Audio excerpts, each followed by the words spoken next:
Merhaba craft tutkunları, hoş geldiniz. Bu haftaki videomuzda tellerden dekoratif bir obje yapmayı deneyeceğiz. Evde böyle bir tane inşaat teli buldum ben. Siz yeni alacaksanız hobi marketlerde satılan, bükmesi daha kolay ince tellerden bakabilirsiniz. Öncesinde iki figürde denemem oldu bu şekilde.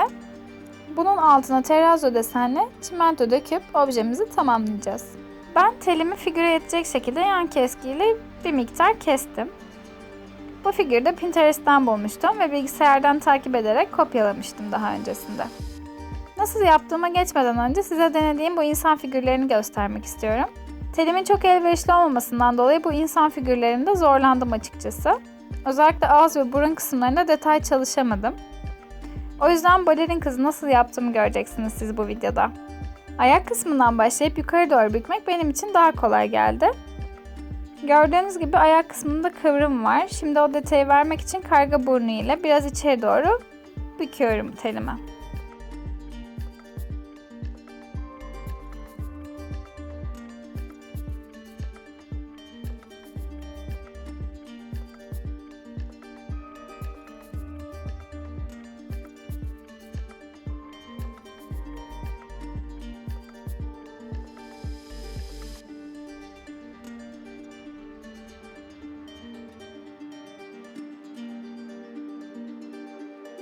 Telin şeklini ayakla denk getirdikten sonra asıl bacak kısmına geçeceğimiz daha dik bir kıvrım var. Bunun için önce karga burnuyla kıvırdım birazcık. Devamında ise elimle şekil vermek daha kolay oldu. Ve aşırı detay çalışmamı gerektirmeyen yerlerde elimle de o kıvrımları verebildim.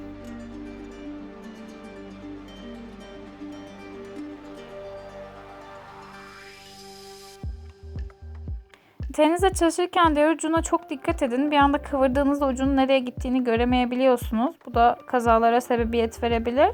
O yüzden çok dikkatli olun. Bu tarz projelerde en çok korktuğumuz şey bu oluyor.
Kafa kısmına gelince de az önce belirttiğim gibi o minik kıvrımı bu telle vermek zor oldu. Ve maalesef balerinlerden de özür dileyerek onlarla özdeşleşmiş bu topuzu ben pas geçtim. Elinde ise yine çok ince çalışamayınca kalp şeklinde balon tutan bir figüre dönüştürdüm bunu.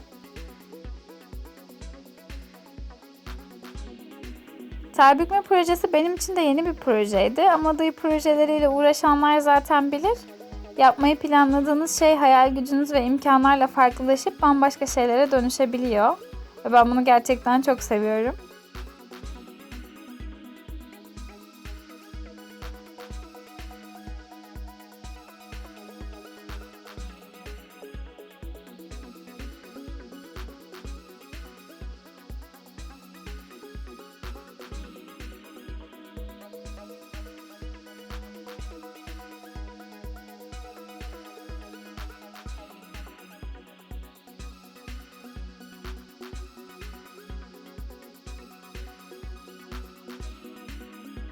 Son olarak telimin bu renk kalmasını istemedim. O yüzden elimdeki akrilik boya ile telimi boyayıp kurumaya bırakıyorum.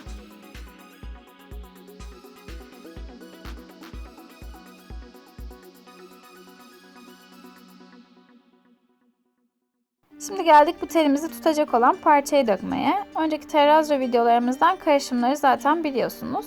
İzlemeyenler varsa video kartlarda olacak. Ben bu sefer sorularınıza cevap olabilecek yöntemleri de göstermek istedim.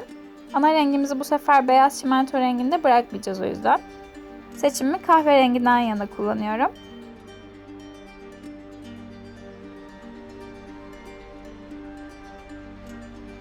Parçacıklarım ise yine rengarenk.